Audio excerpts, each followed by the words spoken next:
We're going to break it down from a psychological and trauma informed perspective. Uh, we're going to take a look at what happens internally whenever someone enters experiences like the ones described on my channel.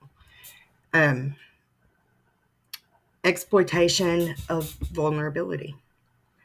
Kevin Mullins, Michael Clark, other people who have been in power here, everywhere. They target during moments of heightened vulnerability.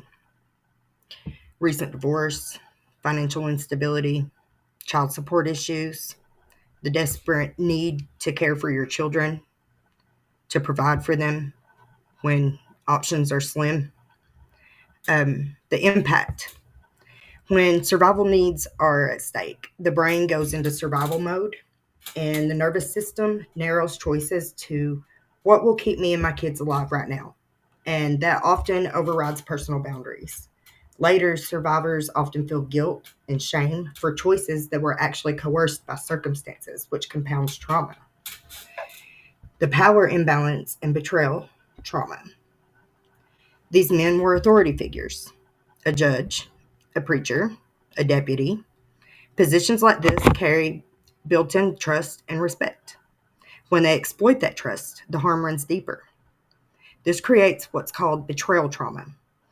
The mind struggles with the people who should have protected me were the ones who hurt me. This can erode one's basic ability to trust authority, institutions, and even personal relationships later in life. Survivors may develop hypervigilance, constantly scanning for threats, or deep distrust and sexual coercion, and learned helplessness. Offering money in exchange for sex when the alternative is jail or losing custody of children isn't a choice.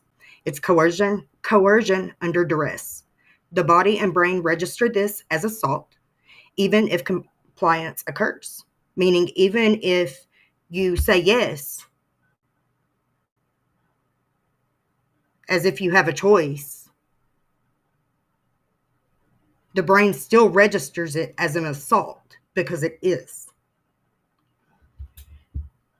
Repeated coercion teaches the nervous system a state of learned helplessness, the sense that resistance doesn't matter because power always wins. Survivors may later struggle with boundaries, decision-making, or saying no, even in safe contexts, because the body remembers that no wasn't respected. Shame and internalized blame.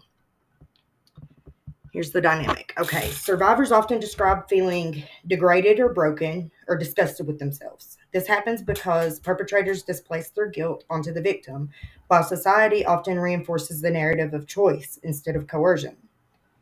The impact: chronic shame becomes corrosive. It eats away at self-worth, fuels depression, and can make someone feel unworthy of protection or healing. This shame also silences survivors, creating isolation and compounding trauma. Compounded trauma and memory suppression. Observation. The speaker says they buried the memories for a long time. This is a survival mechanism. The brain often suppresses or compartmentalizes the traumatic memories so that the person can function day to day. Impact. Suppression may help short term, but long term it can lead to symptoms of PTSD, nightmares, intrusive memories, emotional numbing, or dissociation. When the memories resurface, they can feel overwhelming, as if the events are happening in the present. Sexual objectification and fragmentation of self. Being watched, photographed, or pressured into degrading acts can make a survivor feel like their body is not their own, but rather an object. This often leads to fragmentation of identity. Survivors may feel a disconnect between their body and their self. That's what dissociation is. They may view themselves from the outside as if they're still being observed, which can affect sexuality, intimacy, and self-image. Systematic corruption and loss of safety. When multiple figures in power are complicit or remain unpunished, survivors internalize the belief that no one will protect me. This creates chronic insecurity and hypervigilance. Survivors may live with a constant undercurrent of fear, mistrust of law enforcement or religious institutions, and difficulty believing in justice. This perpetuates a cycle where trauma survivors feel voiceless and powerless.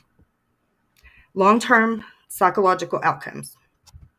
Common patterns for survivors of this kind of exploitation experience PTSD symptoms, flashbacks, avoidance, hyperarousal, complex PTSD stemming from repeated and prolonged abuse, feelings of worthlessness, emotional dysregulation, mistrust, difficulty with relationships, survivor's guilt, feeling responsible for choices that they didn't truly have, anger and rage, often delayed surfacing later when the survivor begins to process what really happened, empowerment potential. Naming the abuse, as the speaker did, is a crucial step toward breaking silence and reclaiming agency. So,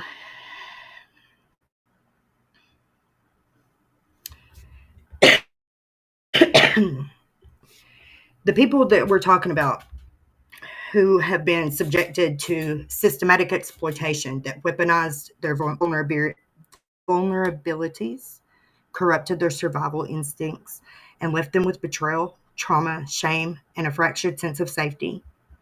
The deepest wound comes not only from the acts themselves, but from the betrayal of trust by those in authority and the silencing effect of shame. Y'all, it's time to stop the silence and stop the shame, because the shame don't lie with y'all.